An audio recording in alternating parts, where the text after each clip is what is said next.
बिस्मिल्लाहिर्रहमानिर्रहीम। अस्सलाम वालेकुम dear students. I M Muna Ali, your chemistry teacher.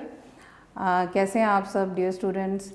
I am sure you will be fine and healthy. Allah ताला आप सबको अपनी हिफ्ज़ व अमान में रखे और आप हमेशा हेल्दी रहें, खैर खैरियत से रहें।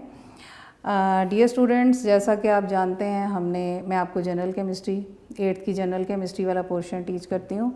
तो हमने चैप्टर नंबर 7 स्टार्ट किया हुआ था और जो कि इससे पिछले लेक्चर में ख़त्म हो गया था, एंड हो गया था उस चैप्टर का।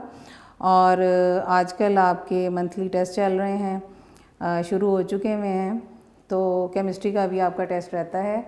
तो इस लेक्चर में मैं आपको सबसे पहले तो उस मंथली टेस्ट का पेपर पैटर्न बता दूं। ये मंथली टेस्ट का है, ये नोट रखना है आपने कि ये आपके टर्म एग्ज़ाम का नहीं है, वो आप पहला मंथली दे दें, उसके बाद वो भी लिखवाऊँगी आपको। ये आपके मंथली टेस्ट जो भी आपने देना है जुलाई में, आपकी डेट शीट के अकॉर्डिंग सिलेबस भी आपको मिल चुका होगा। उसमें जो आपका पेपर का पैटर्न होगा, मार्क्स डिस्ट्रीब्यूशन होगी, वो मैं आपको बताऊंगी।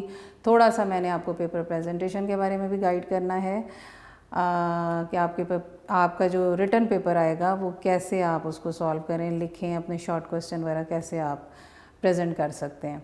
तो सबसे पहले तो मार्क्स डिस्ट्रीब्यूशन पेपर पैटर्न बता दूं मैं आपको कि आपका जो पेपर होगा उसका जो टोटल मार्क्स हैं 30 होंगे, और उसके लिए जो आपको टाइम गिवन होगा वो होगा 1 आवर। यह आपका मंथली टेस्ट 30 मार्क्स का होगा। और इसमें जो क्वेश्चन नंबर 1 होगा दैट विल बी MCQs, और MCQs आपको आएंगे 6 मार्क्स के। 6 मार्क्स होंगे, इसके मीन्स 6 MCQs आपको अटैम्प्ट करने हैं। MCQs में कभी कोई चॉइस नहीं होती, बल्कि टेस्ट में कोई चॉइस होती भी नहीं है। MCQs आपको 6 देने, और 4 आपकी ऑप्शंस होंगी, उसमें से एक को आपने टिक करना होगा। बल्कि आपका जब पेपर आएगा तो आपने एक्चुअली तो अपनी शीट्स पे करना है, तो आपने जो ऑप्शन आपका आंसर है उस नंबर के आगे वो ऑप्शन लिख लें या वो वर्ड लिख दें जो आपका आंसर होगा। उसके बाद आपका क्वेश्चन नंबर 2 वो होंगे शॉर्ट क्वेश्चंस, और शॉर्ट क्वेश्चंस आपके होंगे 7 short question. Each short question carries 2 marks. तो टोटल आपके इसके कितने हो गए? 14 मार्क्स आपके शॉर्ट क्वेश्चन के होंगे। अटैम्प्ट कितने करने हैं या कितने गिवन होंगे आपको? 7 शॉर्ट क्वेश्चंस गिवन होंगे, वही सारे आपने अटैम्प्ट करने हैं। उसके बाद आपका क्वेश्चन नंबर 3 है, ये है आपका लॉन्ग क्वेश्चन। लॉन्ग क्वेश्चन आपका 8th क्लास की जो केमिस्ट्री है उसमें लॉन्ग क्वेश्चन के मार्क्स होते हैं 10 मार्क्स का लॉन्ग क्वेश्चन होता है। पेपर में तो आपको चॉइस होती है, लेकिन इसमें आपको चॉइस नहीं होगी। हो सकता है जो आपको सिलेबस के अकॉर्डिंग जो मैंने आपको लॉन्ग क्वेश्चंस दिए हुए हैं उसमें से हो सकता है अगर कोई लॉन्ग क्वेश्चन अगर लेंथी है, काफ़ी लेंथी है, तो वो आपका 10 मार्क्स का एक ही पार्ट भी हो सकता है। और ये भी हो सकता है कि एक ही पार्ट हो और उसके A-B पार्ट्स भी हो सकते हैं। Each part carries 5 marks. अब ये आपके पेपर पे डिपेंड करता है या क्वेश्चन की लेंथ पे डिपेंड करता है कि उसमें आपको एक ही लॉन्ग क्वेश्चन है, एक ही पार्ट है, वो 10 मार्क्स का होगा, और अगर उसके 2 पार्ट्स हुए तो वो 5 मार्क्स के। कि अगर क्वेश्चन की लेंथ छोटी है तो वो 5 मार्क्स में एडजस्ट होता है, तो 5 मार्क्स का एक पार्ट होगा और 5 का B पार्ट होगा। ये आपका मंथली पेपर पैटर्न है। 30 मार्क्स का पेपर, 6 मार्क्स के MCQs हो गए, 14 मार्क्स के हो गए आपके शॉर्ट क्वेश्चन 20, और ये 10 मार्क्स का आपका हो गया लॉन्ग। ये हो गया आपका पेपर पैटर्न। अब थोड़ा सा मैं आपको गाइड कर दूं, आपकी जो पेपर प्रेजेंटेशन है आपने ब्लू मार्कर यूज़ करना है, और MCQs तो आप ऑप्शन लिख देंगे। आपने पहले MCQs वाला सॉल्व किया, आपने लिखा अपने पेपर पे। मैं यही रेज करके आपको बताती हूँ कि आपने जो पेपर प्रेजेंटेशन देनी है उसमें आपने सबसे पहले करना है क्वेश्चन नंबर 1। ये आप लिखेंगे, ये था आपका MCQs का। अब इसमें जो फर्स्ट था उसके आगे जो भी ऑप्शन आपका आंसर है वो लिख दें, फिर सेकंड लिख दें, उसका इस तरह आंसर लिख दें, तो टोटल आपके 6 हो जाएंगे। उसके बाद जब आपका क्वेश्चन नंबर 2 स्टार्ट होगा, अब क्वेश्चन नंबर 2 क्या है? शॉर्ट क्वेश्चंस का है। तो उस पे आपने पहले अपनी खूबसूरत सी राइटिंग में, कुछ स्टूडेंट्स बहुत खूबसूरत अल्फ़ाबेट्स को बड़ा खूबसूरत सजा के लिखते हैं, आप उस तरह लिखें, लेकिन उसको काफ़ी बोल्ड करके आपने लिखना है कि ये शॉर्ट क्वेश्चंस का पोर्शन है, और इसको फिर मार्कर से लिखें और इसको अंडरलाइन भी करें। स्केल यूज़ करें, मार्कर से इसको आप अंडरलाइन करें, डबल लाइन लगाएं या सिंगल लाइन लगाएं, उसको अंडरलाइन करें। ये बड़ा खूबसूरत लगता है कि आपका शॉर्ट क्वेश्चंस का पार्ट शुरू हो गया। अब उस शॉर्ट क्वेश्चंस में आपको 7 शॉर्ट क्वेश्चंस आने हैं। उन 7 शॉर्ट क्वेश्चन में ऑब्वियसली 1 2 3 4 5 6 7 नंबर हैं, लेकिन अगर सीक्वेंस में आप कर रहे हैं फिर तो ठीक है कि आपने 1 2 लिखा, लेकिन ये होता है आप बोर्ड क्लास की तरफ जा रहे हैं, 8 में हमने उसी की प्रैक्टिस शुरू की हुई है, इसीलिए आपको केमिस्ट्री या फिज़िक्स या बायो सेपरेट भी पढ़ाया जाता है कि आपने जो शॉर्ट क्वेश्चन अब अटैम्प्ट करने हैं, जो क्वेश्चन आपने अटैम्प्ट करना है पहले वो आपने नंबर मेंशन करना है। अब अगर सपोज़ आप क्वेश्चन नंबर 1 अटैम्प्ट नहीं कर रहे, आप पहले 2 कर रहे हैं, यहाँ आपको वैसे तो चॉइस नहीं है, आप सीक्वेंस से भी करते जाएं, आपके लिए ज़रूरी है कि आपने सारे ही अटैम्प्ट करने हैं तो सीक्वेंस से करें। लेकिन अगर आप सीक्वेंस को डिस्टर्ब भी कर रहे हैं, सीक्वेंस में नहीं कर रहे, तो जो शॉर्ट क्वेश्चन आपने पहले अटैम्प्ट करना है आप पहले उसका नंबर देंगे। अब फॉर एग्ज़ाम्पल आपने पहले शॉर्ट क्वेश्चन नंबर 2 अटैम्प्ट करना है, 1 को आपने बाद में करना है, तो आपको क्वेश्चन लिखने की ज़रूरत नहीं है, आप क्या करें, वही नंबर दें, आपने अपना टाइम सेव करना है। फॉर एग्ज़ाम्पल आपने शॉर्ट क्वेश्चन नंबर 2 लिखना है, आप वो सेंटर में लिखें। शॉर्ट क्वेश्चन नंबर 2 आपने मेंशन किया, क्यों आपने ये 2 नंबर पहले लिखा है कि आप 1 को छोड़ के अभी फ़िलहाल कौन सा पहले अटैम्प्ट कर रहे हैं, 2 कर रहे हैं। 1 कर रहे हैं तो आप 1 लिखें। ये आपने लिखा, आपने यहाँ लाइन ड्रॉ की, उसके बाद आपका जो क्वेश्चन है, अगर तो आप टाइम एडजस्ट कर सकते हैं अपना, आपको अंदाज़ा हो रहा है कि ये जो पेपर आया ये मेरा 1 आवर में पूरा हो जाएगा, तो आप क्वेश्चन भी लिख सकते हैं। लेकिन टाइम को सेव करने का तरीका ये है कि आपने जो आपके क्वेश्चन पेपर में नंबर था वही लिखा, और उसके बाद उस क्वेश्चन की हेडिंग ली। फॉर एग्ज़ाम्पल आपका शॉर्ट क्वेश्चन आ जाता है डिफाइन रेडिकल, तो आपने पूरा क्वेश्चन लिखने के बजाय कि आप पहले मार्कर उठाएं, क्वेश्चन लिखें, डिफाइन रेडिकल, उसके बाद आंसर की हेडिंग दें और फिर आप उसका आंसर दें। आप उसका नंबर मेंशन करते हैं और मार्कर से हेडिंग लेते हैं कि आपने फॉर एग्ज़ाम्पल रेडिकल का क्वेश्चन आया, आपने उसकी हेडिंग ली और उसको अंडरलाइन कर दिया, और उसके बाद आप यहाँ नेक्स्ट लाइन से इसकी डेफिनेशन स्टार्ट कर देते हैं। ये डेफिनेशन ख़त्म हो गई। अब आपको याद होगा कि इस क्वेश्चन में डेफिनेशन थी और उसके बाद एग्जाम्पल थी जो आपने नोट से याद किया हुआ है। तो जब डेफिनेशन ज़रूरी नहीं है कि जिस फॉर्म में आपको नोट्स में दिया हुआ है, जिस फॉर्म में वर्डिंग वही हो, डेफिनेशन वही हो, वो आपने चेंज नहीं करनी, अपने वर्ड्स में नहीं लिखनी, क्योंकि बड़े टेक्निकल वर्ड्स होते हैं। तो आप ये नहीं कर सकते कि आप सिंपल कर लें अपनी लैंग्वेज को, वही लिखें, लेकिन उसको थोड़ा सा और मज़ीद अच्छा प्रेजेंट कर सकते हैं आप कि आपने क्या किया कि रेडिकल की डेफिनेशन ली और उसके बाद जब उसकी एग्जांपल स्टार्ट हुई है वो आप नेक्स्ट लाइन से दोबारा अपना मार्कर उठाएं, या आप यहाँ ईजी लिख दें या मार्कर से एग्जांपल लिख दें। नेक्स्ट लाइन में आपने लिखना है और फिर आपने इसकी यहाँ पे एग्जांपल दे देनी है। ठीक है, इस तरह आपकी ये खूबसूरत सी प्रेजेंटेशन हो गई कि डिफ़ाइन रेडिकल भी हो गया। आपके एग्जामिनर को जिसने आपका पेपर चेक करना है क्लियरली पता चला शॉर्ट क्वेश्चन कैरीज 2 मार्क्स, उसको देखते ही अंदाज़ा हो गया कि ये 1 नंबर की इसकी डेफिनेशन और दूसरा नंबर इसको एग्जाम्पल में फ़ौरन मिल जाएगा कि इसने बड़े खूबसूरत तरीके से प्रेजेंट किया होगा। उसके बाद आपका नेक्स्ट क्वेश्चन आपने जो भी अटैम्प्ट करना है उसका नंबर दें। इसी तरह आप अपने शॉर्ट क्वेश्चंस, अब क्या आपने सीखा कि आपने शॉर्ट क्वेश्चन का नंबर सेंटर में लिखना है, उसकी हेडिंग देनी है। अपनी प्रैक्टिस ही ऐसे करें कि आप हेडिंग्स दें, मार्कर का यूज़ अच्छा करें, जो आप हेडिंग दें उसके नीचे लाइन ड्रॉ करें, डबल लाइन लगाएं, सिंगल लाइन लगाएं। आपको आहिस्ता आहिस्ता प्रैक्टिस हो जाएगी, टाइम भी आप मैनेज कर पाएंगे और आपकी पेपर की प्रेजेंटेशन भी खूबसूरत होती जाएगी।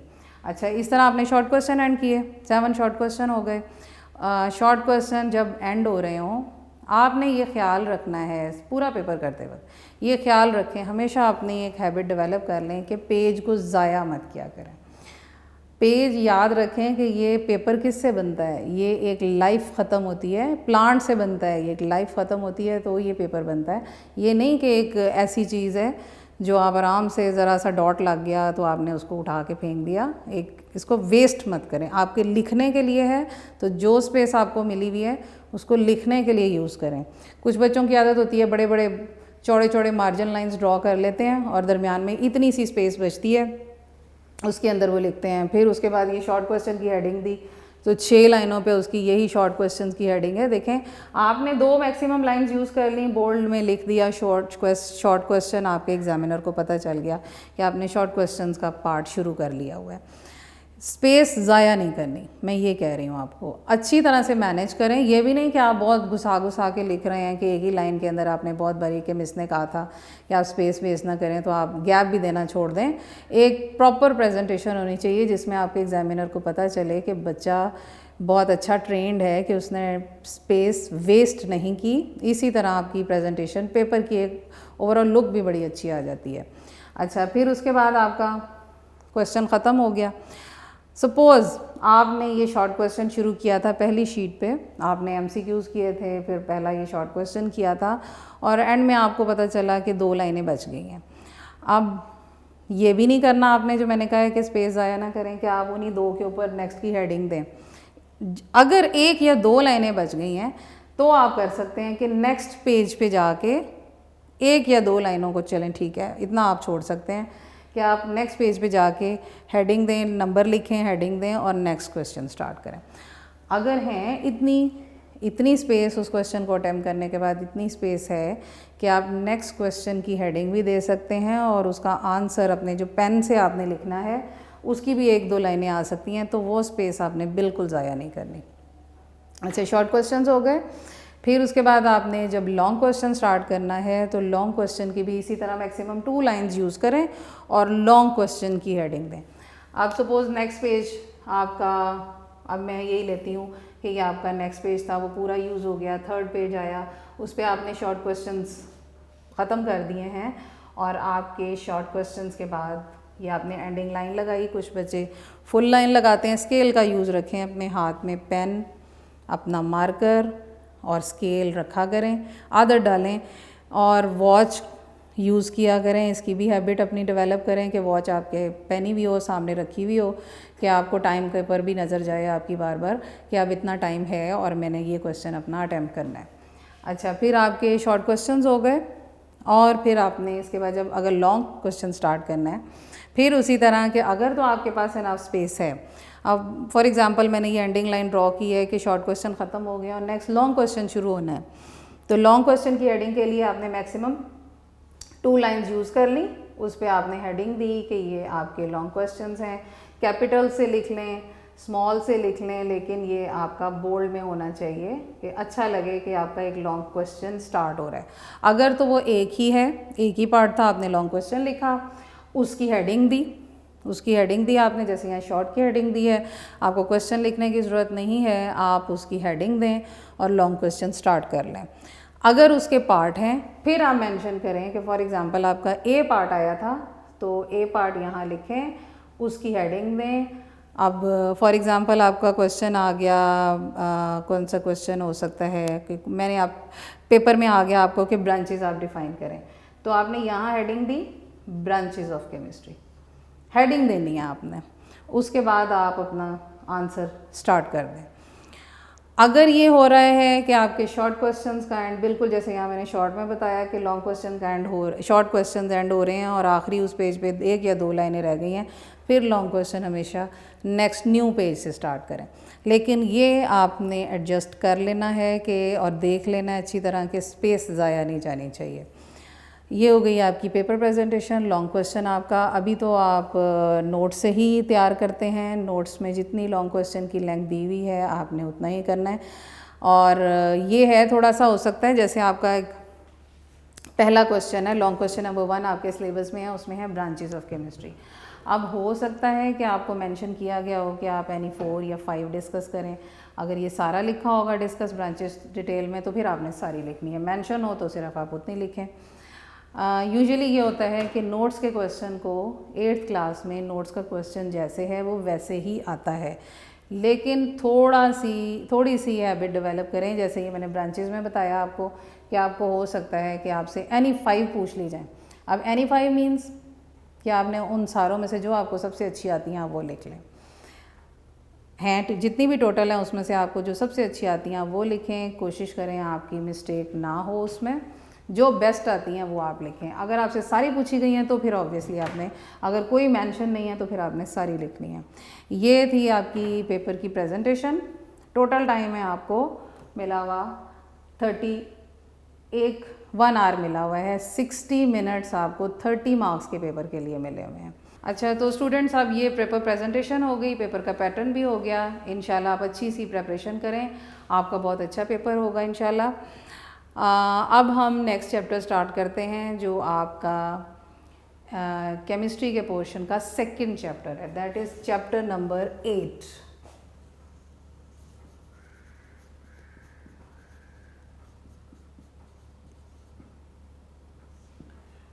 Physical and chemical changes।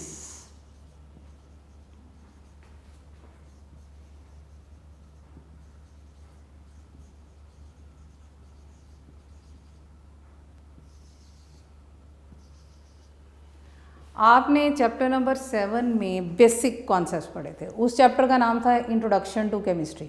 Chemistry से इंट्रोड्यूस हुए आप।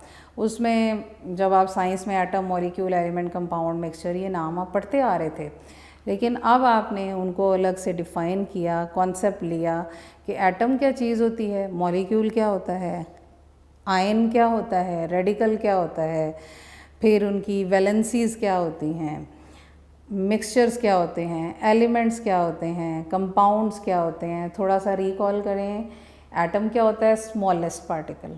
मॉलिक्यूल क्या होता है, ग्रुप ऑफ एटम्स। आयन क्या होता है, वो एटम जिस पे कोई चार्ज आ जाता है। रेडिकल क्या होता है, ग्रुप ऑफ एटम्स जिस पे कोई चार्ज अपीयर हो जाता है। फिर उसके बाद वो जो एलिमेंट, कंपाउंड और मिक्सचर, आपने 3 फॉर्म्स ऑफ मैटर पढ़ी हैं कि एलिमेंट वो होता है, वो सब्सटेंस होता है जो सेम टाइप के एटम्स पे कंसिस्ट करता है। कंपाउंड क्या होता है, ये वो सब्सटेंस होता है जो डिफरेंट एटम्स के केमिकली कंबाइन करने से बनता है। फॉर एग्ज़ाम्पल H2O, बड़ी एग्जांपल पढ़ते आए आप इसमें। फिर मिक्सचर क्या होता है, ये वो फॉर्म ऑफ मैटर होता है जिसमें हम एलिमेंट्स को या कंपाउंड्स को फिज़िकली मिक्स करते हैं। अच्छा स्टूडेंट्स, एक क्वेश्चन मेरे पास आया था कि सब्सटेंस को प्रॉपरली डिफ़ाइन करें। सब्सटेंस का आप कॉन्सेप्ट ये लें, आपने ये 3 चीज़ें पढ़ी हैं, एलिमेंट, कंपाउंड एंड मिक्सचर। अब इसमें से एलिमेंट जो है वो सेम टाइप के एटम्स पे कंसिस्ट करता है, जो कंपाउंड है वो डिफरेंट टाइप के एटम्स पे कंसिस्ट करता है। दोनों में मॉलिक्यूल्स हो सकते हैं। H2 एक एलिमेंट है, H2O एक कंपाउंड है। ये एग्जांपल लिख रही हूँ 2। This is an element, this is a compound. ये सेम टाइप के एटम्स, दोनों हाइड्रोजन हाइड्रोजन है। ये डिफरेंट टाइप्स के एटम्स, हाइड्रोजन और उसके साथ ऑक्सीजन हुआ, केमिकली कंबाइन हुए थे, ये बन गया था कंपाउंड। ये प्योरेस्ट फॉर्म्स ऑफ मैटर हैं। ये मैटर की एक फॉर्म जो प्योर है, हाइड्रोजन के ही मॉलिक्यूल्स हैं सारे। हाइड्रोजन एलिमेंट है, उसमें सारे मॉलिक्यूल्स किसके होंगे, हाइड्रोजन एटम को कंबाइन करने से जो H2 के मॉलिक्यूल्स बने थे सब वही होंगे। तो प्योर फॉर्म हुई, सारे हाइड्रोजन हाइड्रोजन ही हैं और कुछ नहीं है उसमें। ये जो हुआ खुद H2O डिफरेंट एटम्स पे कंसिस्ट कर रहा है, लेकिन ये वो सब्सटेंस है जिसमें सारे मॉलिक्यूल्स H2O के ही हैं। ये कहलाते हैं substances, purest form of matter. लेकिन जब मिक्सचर आ जाता है, वाटर किसी और दूसरी चीज़ को अपने अंदर डिसॉल्व कर लेता है, दिस मे बी इम्प्योर। इसके लिए वर्ड हम इम्प्योर यूज़ कर सकते हैं। इम्प्योर का मतलब क्या होता है कि जिसमें कोई डिफरेंट टाइप की चीज़ आ जाती है। इसमें ये और ये 2 सब्सटेंसेस पे ये कंसिस्ट करता है। This is a mixture. तो ये एक सब्सटेंस नहीं है। सब्सटेंस वो होता है जो प्योर होता है, जो एक ही टाइप की मॉलिक्यूल्स हों या एटम्स हों।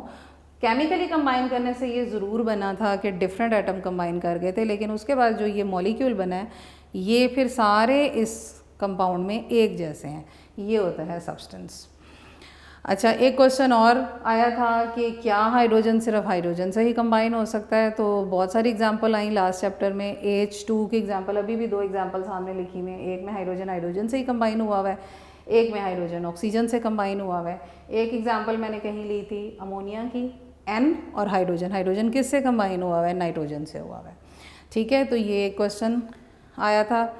पेपर पैटर्न है पूरा फुल पेपर, जो फर्स्ट टर्म या सेकंड टर्म का आपका पेपर होगा वो मैं आप पहला मंथली दे दें उसके बाद आपको बताऊंगी। पहला मंथली मैंने आज आपको बता दिया।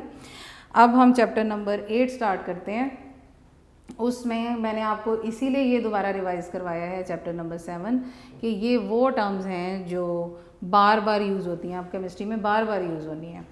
अब चैप्टर नंबर 8 था फिजिकल एंड केमिकल चेंजेस।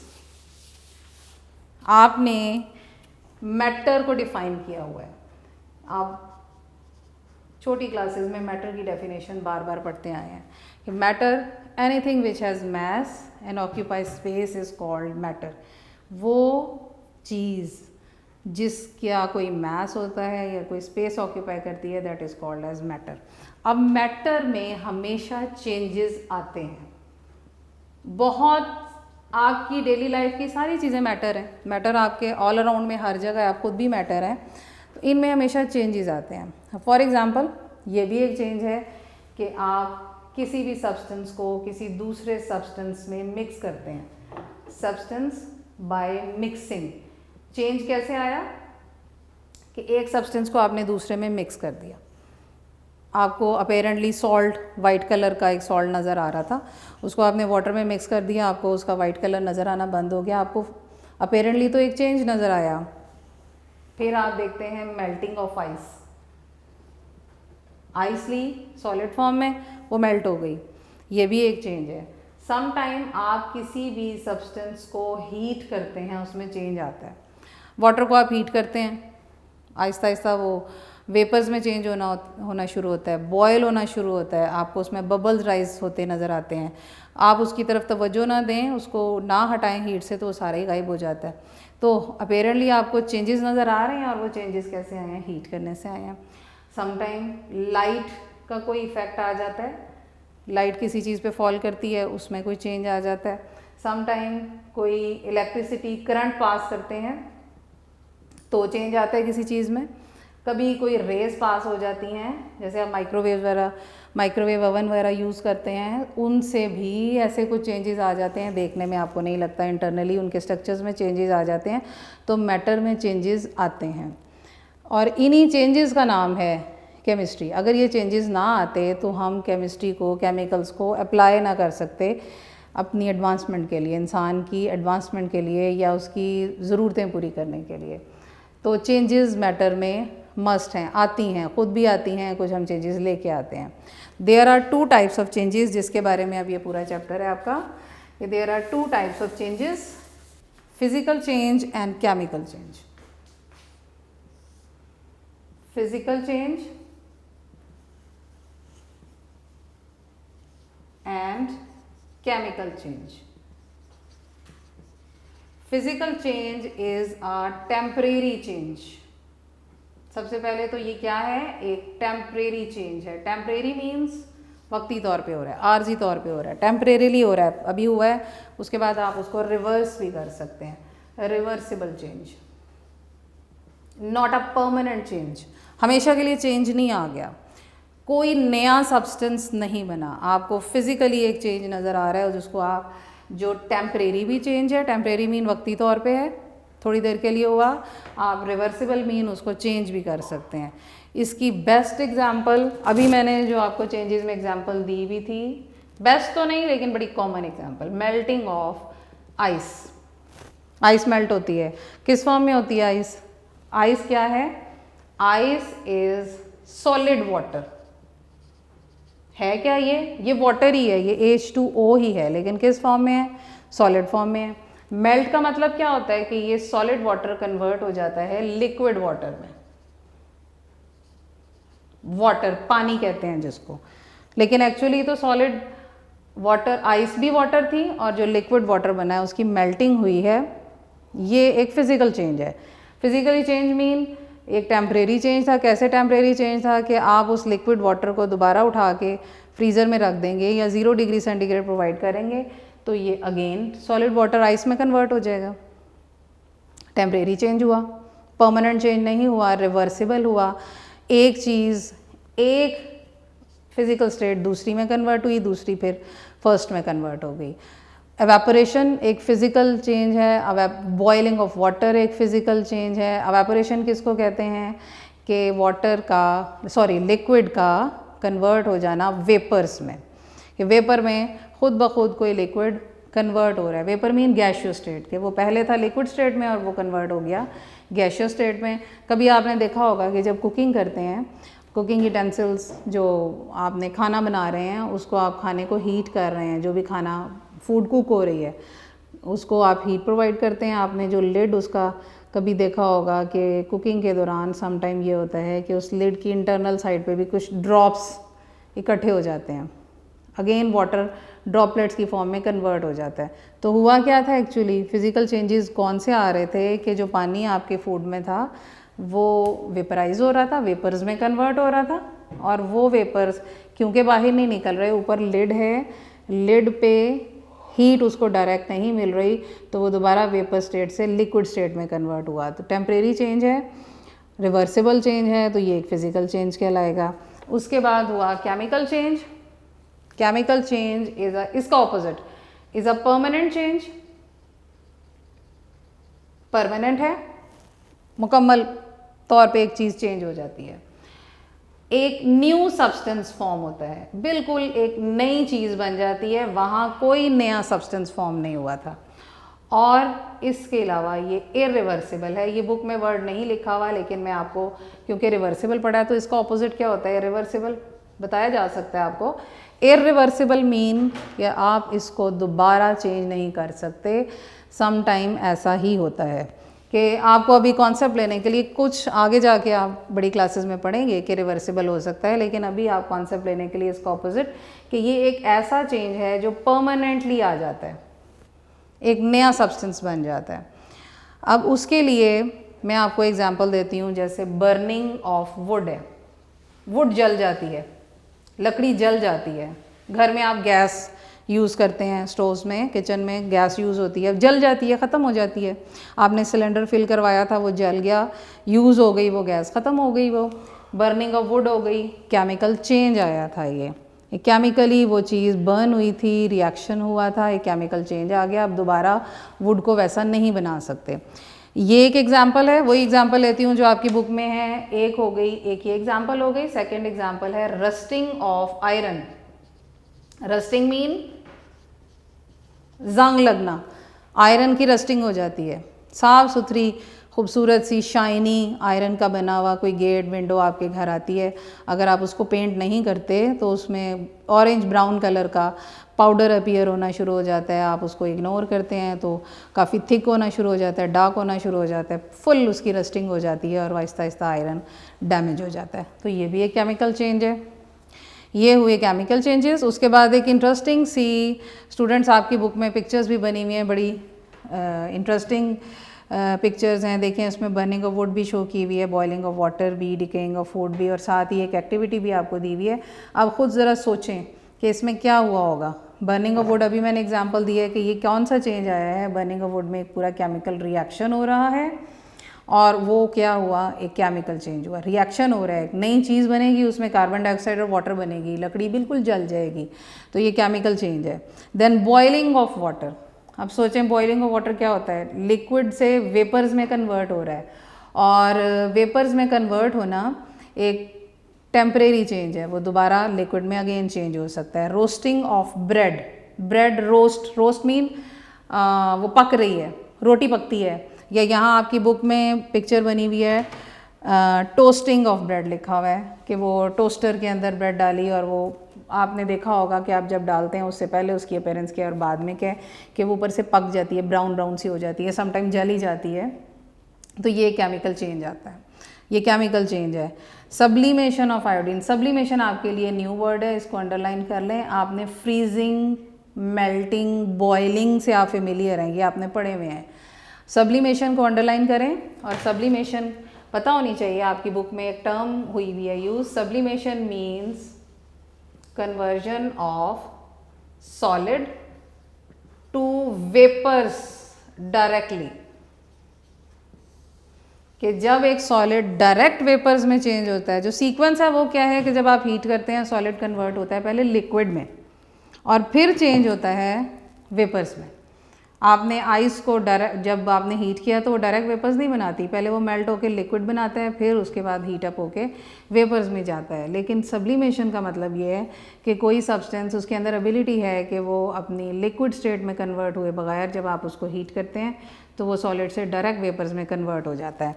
अब सब्लिमेशन ऑफ आयोडीन कैसे हुई, जैसे मेल्टिंग थी, फ्रीजिंग थी, बॉइलिंग थी, एक फिजिकल चेंज था, ये भी फिजिकल चेंज है। देन डिकेइंग ऑफ फूड, खाना ख़राब हो जाता है, ये केमिकल चेंज की वजह से होता है। खाना आपका, आपने खाना था वो एक्सपायर हो गया या डेट उसकी गुजर चुकी हुई है तो आपको फ़ील होता है उसमें से कोई स्मेल आ रही है, उसका टेस्ट ख़राब हो गया है, तो ये सारा केमिकल चेंजेस होते हैं उसके अंदर जो हो रहे होते हैं, वो रिवर्स नहीं होता है, दोबारा नहीं हो सकता कि वो ठीक हो जाए। चलें, ये तो था आपकी बुक से एक एक्टिविटी थी, आई एम श्योर ये आपको क्लियर होगी। बड़ी इंटरेस्टिंग सी ये दो सिंपल सी डेफिनेशंस थी, बड़ी इंटरेस्टिंग आपकी डेली लाइफ से एग्जांपल्स थी इसकी। और आपके नोट्स में, आप नोट्स की तरफ आएँ, आपकी बुक से तो हो गया ये लेक्चर। पेज नंबर 55 पे आपके 54 और 55 पे आपके शॉर्ट क्वेश्चंस गिवन है चैप्टर नंबर 8 के। इसमें इस टॉपिक से रिलेटेड जो आज का लेक्चर है उसमें सिर्फ क्वेश्चन नंबर 9 और क्वेश्चन नंबर 10 है। क्वेश्चन नंबर 9 है define physical change with example, उसमें फिजिकल चेंज की एग्जाम्पल है और सॉरी डेफिनेशन है पहले और फिर उसके बाद उसकी एग्जाम्पल है। और केमिकल चेंज में permanent change, new substance form होता है, और एग्जाम्पल में रस्टिंग ऑफ आयरन, एक ही एग्जाम्पल गिवन है। सिर्फ ये दो शॉर्ट क्वेश्चन है जो आज के आपके टॉपिक से रिलेटेड हैं। अब ये वाला लेक्चर मैं आपका ख़त्म कर रही हूँ।